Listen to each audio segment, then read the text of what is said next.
Hey there, synth drones. Today we're going to be talking about dirty synth power. Hi, I'm Pure Ambient Drone. This is my channel where I talk about synthesizers.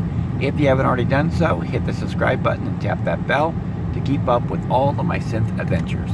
Well, with that out of the way, I wanted to talk about today about dirty synth power. I have been having a problem with my gear having a hum and a hiss, and I think I tracked it down somewhat. It appears that I have an active DI too close to a power amplifier, okay, or preamp, and it is causing interference. And they're both in the same rack, and they're both going through a noise suppression outlet. But whenever I have the active DI even so much as plugged in and turned off even, it creates a clicky, static-y kind of sound that goes through the preamp. So I've noticed that if I move the active DI to another outlet and about 4 or 5 feet away, it doesn't do it. So I'm gonna have to relocate some things. That means buying some cables for matching the distance that I have to go, and I'm going to be buying some more power conditioners, of course. I think everything should be conditioned power-wise. I already have power conditioners on everything, but I want to upgrade to make them a little better because something has changed in the neighborhood where there seems to be more noise coming through the AC outlets. But it is good news that I am able to suppress this sound that is coming from the active DI.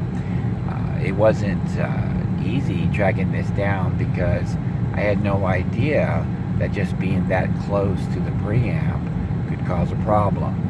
Now, the preamp has a ground lift on it, but it does absolutely nothing whatsoever to stop the clicking and the hissing coming through. So I'm just going to have to deal with that by moving the active DI. What surprised me the most is that even being turned off, just being plugged in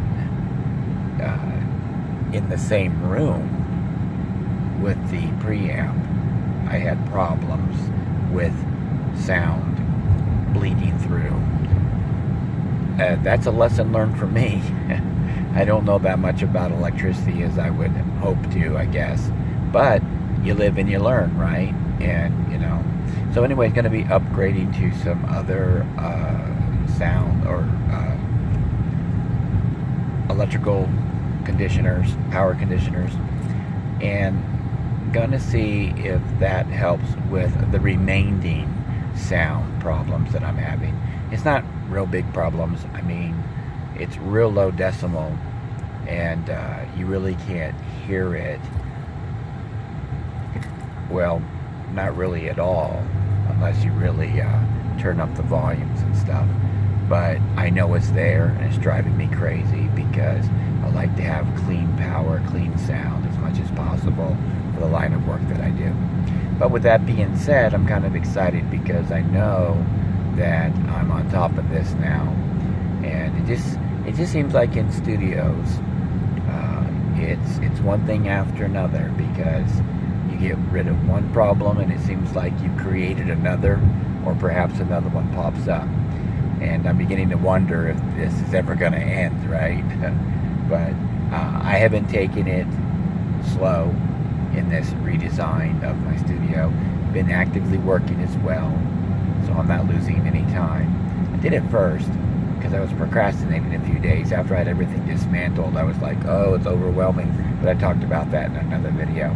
But I am back on track now, and I am productive again. So that's the important thing. So all that remains is to go into the studio, clean a few things up off the floor, like extra wires and stuff, because I bought some cable snakes, or snake cables, yeah, well, either way. And they seem to be a lot messier than having a cable for everything. So that's helped out a lot. Although I may have to add another cable snake because I moved some things for this active DI. So that might be a, an added expense, but we're not looking at more than 50 bucks. So anyways, wanted to share that with you guys today on this fine Saturday evening. And until next time, hit that subscribe button and tap that bell to keep up with all of my synth adventures. And keep calm and synth on.